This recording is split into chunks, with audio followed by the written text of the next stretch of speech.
ஓம் Sri கந்தனு கரளினோன்தாள் M சிறமேல் போற்று. ஓம் ஸ்ரீ மகரிஷி பராசரர் தாள் எம் சிறமேல் போற்று. வாய்மை நூல்கள் வரிசையில் அடுத்து ராமலிங்க சுவாமிகளின் பாடல் ஒன்றை பார்த்தோம். ஒருமையுடன் எனது திரு மலரடி நினைக்கின்ற உத்தமர்தம் உறவு வேண்டும். உள்ளொன்று வைத்து புறமொன்று பேசுவார் உறவு களவாமை வேண்டும். பெருமை பெரு நினைவுகள் பேச வேண்டும். பொய்மை பேசாதிருக்க வேண்டும். பெருநெறி பிடி தொழுக வேண்டும். மதமான பேய் பிடியாதிருக்க வேண்டும். மறுவு பெண் ஆசையை மறக்கவே வேண்டும். உன்னை மறவாதிருக்க வேண்டும். மதி வேண்டும்.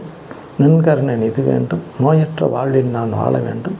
தர்மமிகு சென்னையில் கந்த கோட்டத்துள்ளார் தர்மமிகு கந்த வேலே தன்முக துய்யமணி உண்முகச் செய்வமணி சண்முக தெய்வமணியே அப்படிங்கிறார்.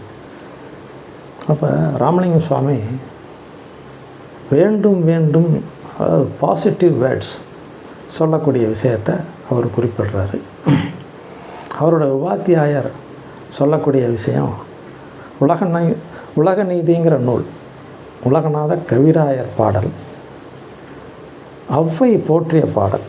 அந்த பாடலை ராமலிங்க சுவாமி ஓதாது உணர்ந்தவர்.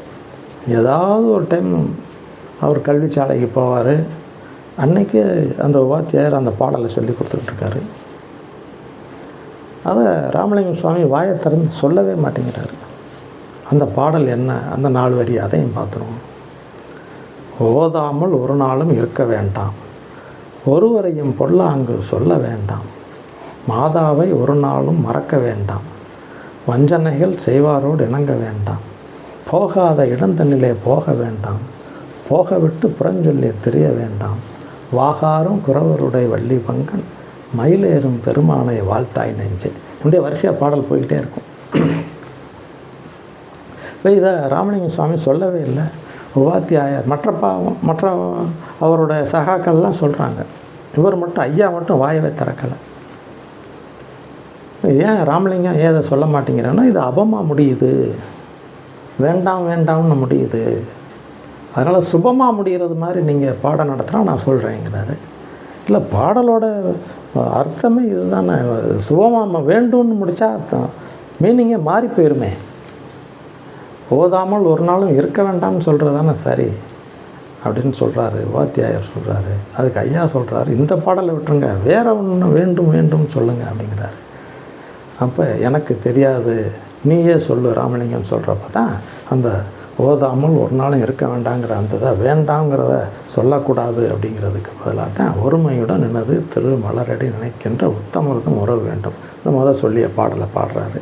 அதாவது இதுவும் ஜோதிடத்தில் positive energy gives positive words gives positive energy. பாசிட்டிவாக நம்ம பேச பேச நமக்கு பாசிட்டிவ் எனர்ஜியை பிரபஞ்சம் கொடுக்கும். ஒரு பந்து எடுத்து சுகத்தில் போடும்போது திரும்ப நம்ம கைக்கு வர்றது மாதிரி பிரபஞ்சத்தில் எதை போடுகிறோமோ பிரபஞ்சம் அதை நமக்கு கொடுக்கும் அப்படிங்கிறது தான். அப்போ ராமலிங்க சுவாமிகளும் ஜோதிடத்துக்கு ஒரு கருப்பொருளை தர்றார் அப்படிங்கிறது தான் அர்த்தம். அதனால் இந்த விஷயங்கள் எல்லாமே ஒவ்வொரு மகான்களும் ஜோதிடத்துக்கு எப்படி உதவுகிறார்கள். அப்போ எல்லாருமே மறைபொருளாக சொல்லக்கூடிய விஷயம் அதை இப்படி தான் ஃபாலோ பண்ணணும், இந்த விஷயங்களை இப்படி ஃபாலோ பண்ணுவோம் அப்படின்னு சொல்லக்கூடிய விஷயங்கள் எல்லாம் அடுத்தடுத்து நம்ம ஒன்றா பார்ப்போம். அப்போ பாசிட்டிவ் வேர்ட்ஸ் அடுத்தடுத்து நம்ம ஃபாலோ பண்ண ஆரம்பிப்போம். நம்ம பேசும்போதே பாசிட்டிவாக பேசுவோம். பாசிட்டிவாக பிரபஞ்சத்துலேருந்து கிரியேட் பண்ணுவோம். உங்களுக்கு தேவையான சந்தேகங்களை ஜோதிடமாக இருந்தாலும் வாஸ்தவாக இருந்தாலும் எண்கணிதமாக இருந்தாலும் உங்களுக்கு வேண்டிய விஷயங்களை தெளிவுபடுத்திக்கலாம். அடுத்தடுத்து உங்களுடைய நண்பர்களுக்கு அனுப்புங்க. சப்ஸ்கிரைப் பண்ணுங்கள். வாழ்த்துக்கள், ஆசீர்வாதம்.